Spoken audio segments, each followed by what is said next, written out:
Hello guys, আসসালামু আলাইকুম। সবাই কেমন আছেন? আশা করি সবাই ভালো আছেন। তো আজকে কোয়েল পাখির আপডেট সম্পর্কে বলতে গেলে এই যে দেখেন আমাদের কোয়েল পাখিগুলো মোটামুটি সাইজ অনেক বড় হয়েছে।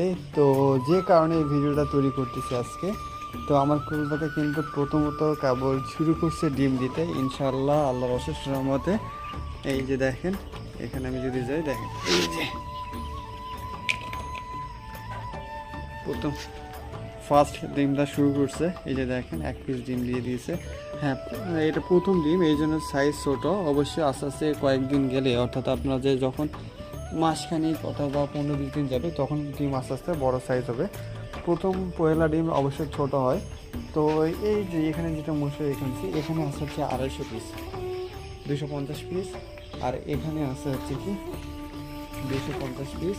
তো অবশ্যই দেখি, মোটামুটি যদি সার্ভিস ভালো পাই তাহলে আমরা আরও কোয়েল পাখি আনার চিন্তা ভাবনা করবো। তো অবশ্যই ভালো থাকবেন, সুস্থ থাকবেন।